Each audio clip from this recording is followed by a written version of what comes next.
Hello, beautiful people. My name's Kristen. Thanks for stopping by my channel to hear my reviews and what I've read for the month of November, which went nothing like I had planned. So, on November 4th, my mother suddenly passed away, and that just shifted everything in my entire universe, especially my reading. This is my first really close death. I've lost all my grandparents and great grandmother that I was close to, but for my immediate family, this is definitely the most close encounter, and just the amount of both the grief but also the responsibility, right? Like, I'm in charge of a lot of things, or I need to focus and kind of set some things aside, and it takes up a lot of headspace. And so the act of reading sometimes was an escape, but usually I couldn't focus well enough. Not audio, not reading, not anything really. And so I just wanted to share, though, what I had read, because out of this process, I found a couple books that weren't on my TBR that ended up there that I adored. And then I did actually get to a couple of the books, and I wanted to assure those of you that were maybe waiting for me to read a particular book, what I've decided is those books that I was so excited about, because November is my favorite reading month, those books are going to stay on my library cart, and I'm going to work them into my reading throughout the year. So if I have a quick reading month where I get through my books, those are going to be the first books I pull and add in to my year so that they become kind of a priority. Which ones did I actually get read? Let's talk about that. I read The Secret History by Donna Tartt. So this is an amazing book that she has written, a story that is like college academia, kind of dark society. They are a kind of an invite-only kind of club that studies the ancients, particularly Greek writings, and looks for the interpretations and the nuances of words and parcels out the deeper history and archaeology and all these things around these texts. And so it's a little snobby, but it's also a little sinister as you start to realize that there's some things going on under the surface.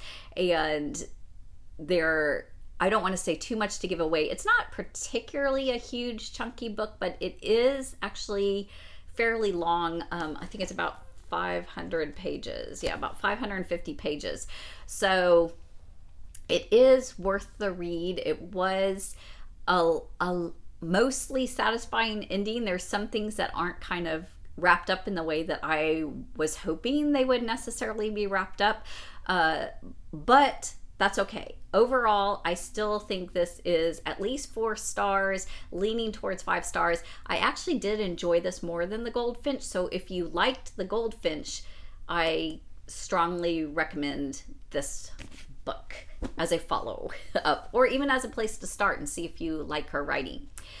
I also got finished The Immortal Life of Henrietta Lacks, Rebecca Skool. So this is a nonfiction book. So I did read a nonfiction book in November about Henrietta Lacks, who had cancer, and her cancer cells were used for all kinds of research, and they actually, because of the nature of them, created all kinds of answers and leads to many other things.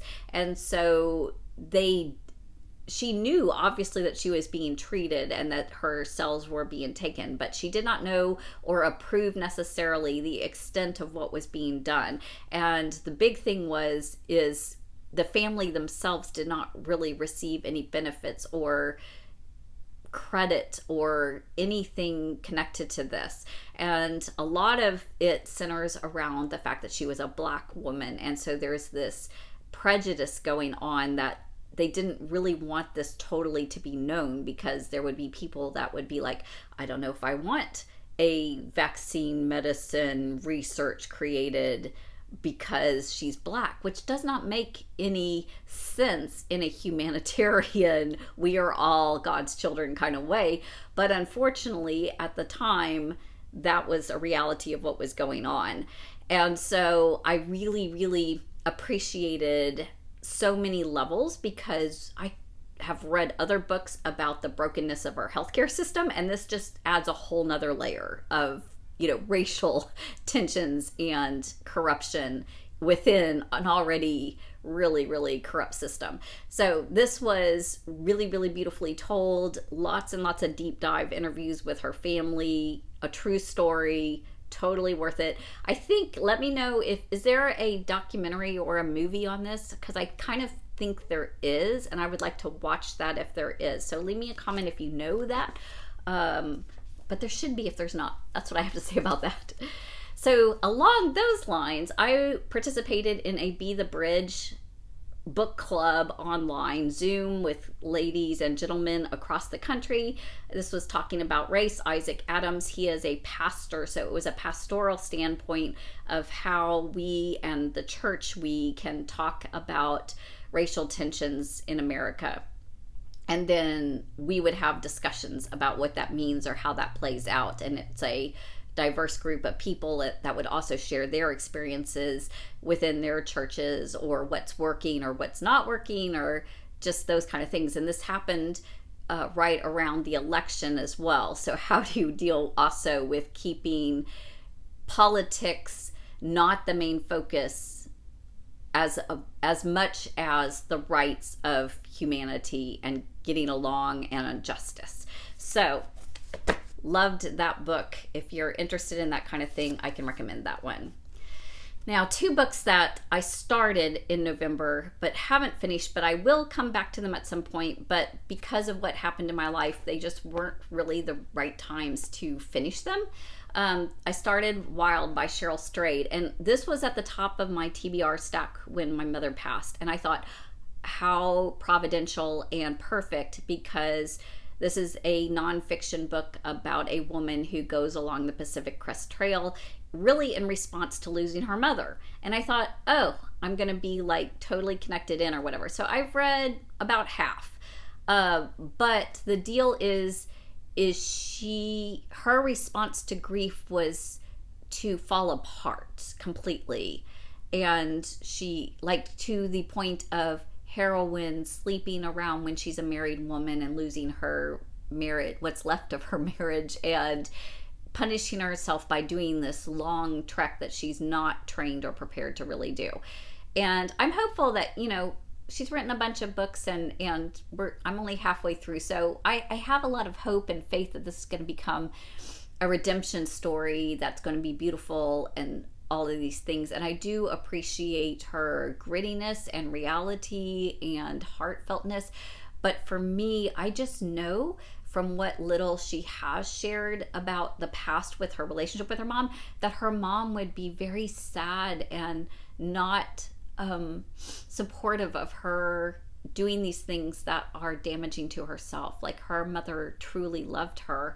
And so to have just lost my own mother and then to feel her angst and sorrow in a destructive way just hurt me. It would always hurt me, but hurt me on a deep level that I can't add her grief onto my grief, if that makes sense. So that's no fault or whatever, but I do think once I've gone on my own journey that I will come back to this, finish it, maybe sooner rather than later, and go on this journey with her in that.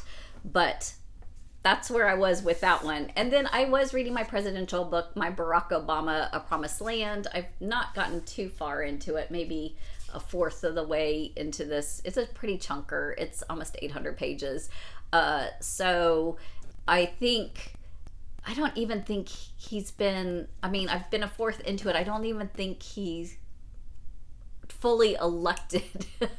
Because he starts out with his childhood and really he kind of jumps through the childhood quickly, but goes through quite a bit of being a senator, and then a lot of detail about deciding to run for president, what that involved, his encounters with Hillary and Democratic nominee. So it does really appeal to me, especially with the race book, talking about his perspective as he's traveling the country and how he was treated as the potential first Black president, how Michelle, his wife, was treated and what kind of sacrifices it was on their family, and just hearing some of his thoughts and processes really brings another aspect of humanity to things that I did experience, because I obviously was alive and dealing with my own life at the time that all this is going on.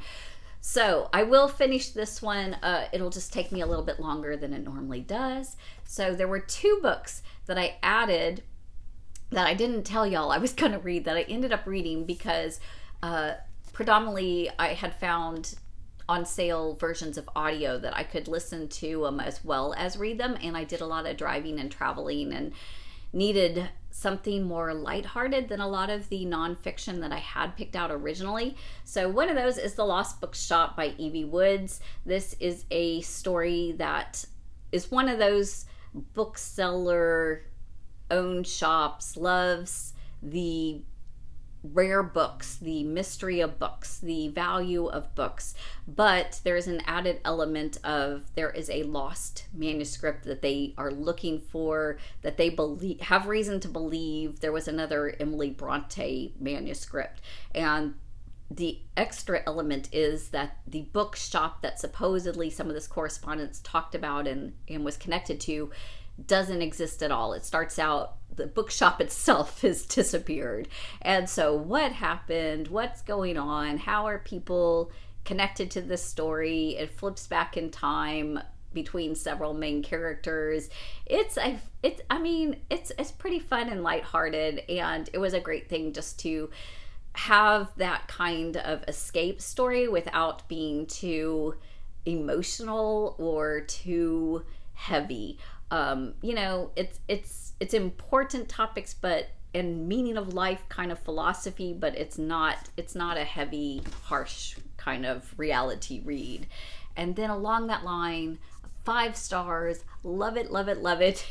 The Ember Blade by Chris Wooding. So this was a fantasy book that I had wanted to get to for quite some time. I had it on my shelf sitting at me for at least a couple years. It had been lifted up as something similar to very Tolkien-y quest, fellowship of many people, going on a journey. And it is pretty big. And I did not know before I started reading it if it was a trilogy, a standalone, any of those kind of things. So let me tell you a little bit about this if you have any interest in the fantasy genre. So it is going to be a trilogy. This is the first, and the second one just came out last year in 2023, and he is working on the third one. So it will be finished, unlike some series out there that sometimes we wonder if they will be or not. So this is the Ember Blade, is the magical item that is going to symbolize power and unity and political height of control of the kingdom. And so it obviously goes between different realms and hands. And there are 2 friends that start out that have been best buddies their whole lives, and they get sucked into adventure because one of their fathers was mysteriously on a mission and killed, and they're looking for answers, looking for revenge, looking for what their purpose in life is as they are now coming of age in their teenage years. And a lot of things start happening to them. There isn't a huge magic system per se, but there are druids, there are shadowlands, there are things of mystery to encounter, and they build up this team and renegade that everybody has a mystery or a past, and you get glimpses into that in different chapters of these different characters, and they are all exceedingly lovable. Even the ones that are a little rough around the edges and maybe not even nice, you just still really, really resonate and fall in love with them and want to venture with them. And the friendship between Aaron and Cade is just so beautiful and compelling, and they're trying to be struggling between their friendship, what they come encounter with, what they know they or think they have to do, what is the value between kind of their own worldly gain versus their integrity and good of the cause kind of thing. I just adore it. I just adore it. And there are a couple plot twists at the end that just make it very satisfying. And there's also a cliffhanger to hold on to suck you into wanting to read the second one. So I will be putting the second one on my wish list. I don't know quite when I'll get to it because there's several other fantasies that I want to read. But this, my friends, was my saving book story, enter the book quest, at a time of deep loss and deep grief. This was like that warm blanket that I got to crawl into and be part of this story and be part of this world and be part of this adventure. And so I highly recommend, if you are anywhere in that, or you're just looking for something that is a kind of comfort. Some people say it's a little cliche because it has maybe a lot of the stereotypical characters or themes or cliches, but I find that I really like that. The same way like romance books or even historical fiction have certain things that tend to happen or set up. I appreciate that. I appreciate that happens. And I think this does it really well. The dialogue and the characters are outstanding. That's what I think the strongest points of this world is. So highly recommend that. 5 stars.